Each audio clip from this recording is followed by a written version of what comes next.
I have spent my life focused very much on fighting discrimination by being the very best public lawyer that I can be. I do not often speak specifically on race because I do not find that is the most effective way to encourage people not to discriminate against other people who might be coloured and different. What I have discovered is that the best way is to do well in your day job, make money, be successful, and make a contribution.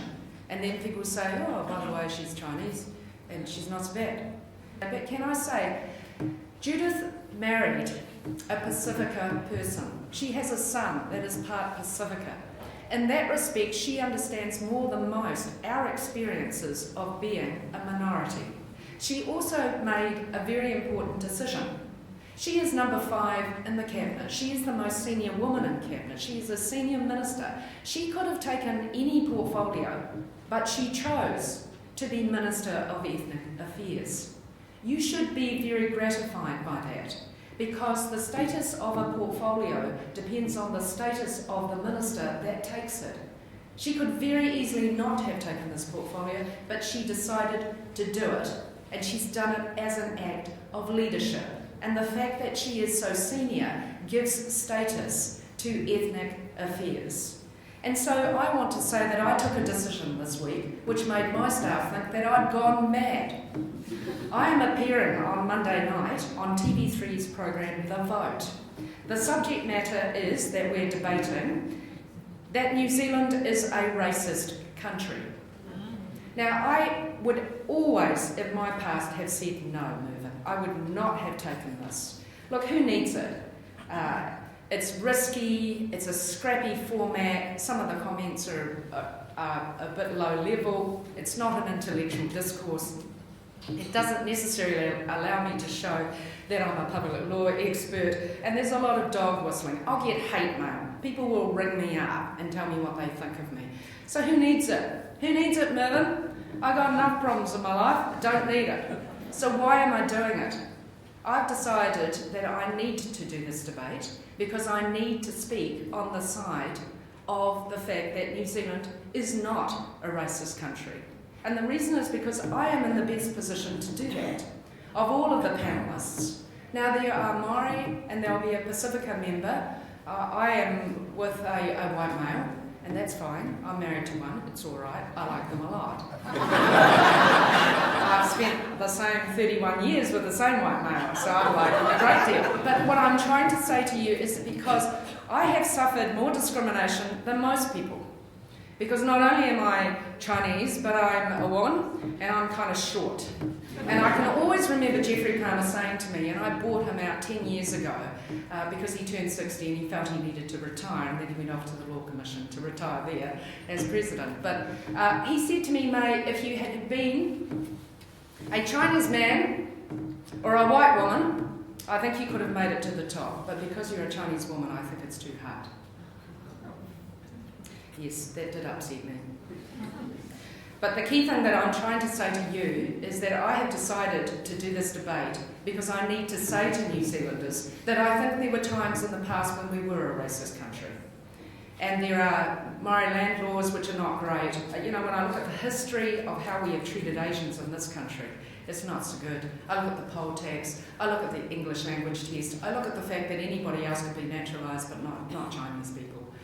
But of course that was all our past. It is not our situation now. And as the Honourable Judith Collins said, she went to the UN committee and she talked about the fact that we're on our 60th settlement now for Moridun, that there was an apology over the poll tax, and there are so many other things that we have tried to do as a nation to ensure that we are not racist and we are not comfortable with racism. You know, we've got the anti-apartheid movement. Look at what happened in 1981 over the Springbok tour. Look at what recently happened over Richard Prosser. Yes, I got called. People wanted comments.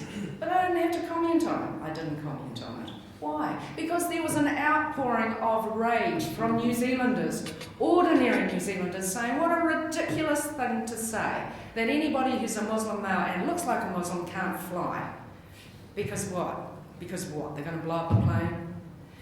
And it is the same thing that I hate about racism which is that people look at me and say, you're Chinese, so you're half price, you're second class, you're worth less because you're different and you're coloured.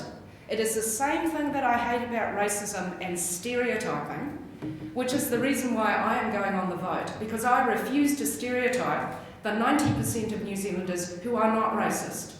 There are a lot of good people.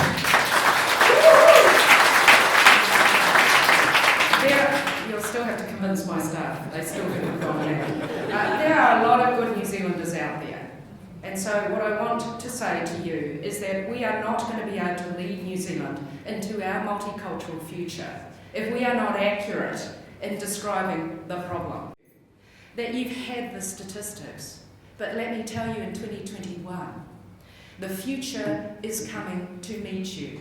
Because by 2021, Statistics New Zealand projects that the makeup of Auckland will be 53% European, down 13%, 27% Asian, up 6%, 17% Pacifica, up 3%, and 12% Maori, up 1%. So when I look at the stresses and strains, I say to myself, you out there need to get some fresh thinking. And the fresh thinking is why I am here. I came to live here because I can see that the future is coming to meet us, but that history will be fraught unless we lead. Why?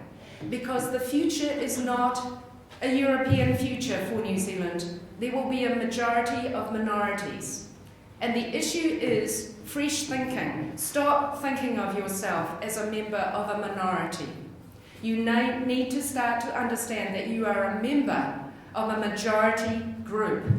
There will be a majority of minorities. It is borderline now. We are 50% in Auckland, and we will keep going. And unless that word connection, unless we can connect our experiences as Asians or other ethnic groups, and there are so many, and it is so wonderful to be in the majority here, to think, what are the implications of a future where the majority of New Zealanders are non-Europeans? What are the implications of not seeing ourselves as part of a minority group, but as part of a majority of minorities? What does majority thinking look like? How does it differ from minority thinking? What about our success? Our success economically? Will it matter just to us and to our own families? Do we just focus on our own rice bowl? That is minority thinking. But when you become part of a majority, how successful you are economically determines the economic success of New Zealand. Asian investment is spreading in this country, and it's creating jobs. Look at what's happening with Yasali. They're building a $100 million plus milk powder plant. It's going to be a lot of jobs there. New Zealand's economic success also depends on us bringing a bridge back to our home countries. This will impact on trade, on exports, including export education. It may also have implications for our foreign policy. It will impact tourism, travel patterns. And then finally, just two last points.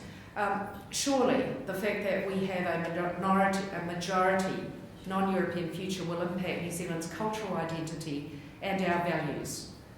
More emphasis on hard work, a longer term view, paramountcy of the family, more diversity in every walk of life, whether it be overseas, the fact that we now do our OE in Asia and in the Pacific Islands as opposed to Britain, to the fact that, we'll have Chinese complementary medicines. At the end of the day, this is the country that I have chosen to be my home. I know how I want our multi-ethnic future to look for me and for my son, who is Eurasian. I want that future to be successful because that is why I live here. And I realise that if a person who does not have my experiences and my background, if I do not contribute to shaping the future of New Zealand, then it is less likely to be the way that I want it. Thank you.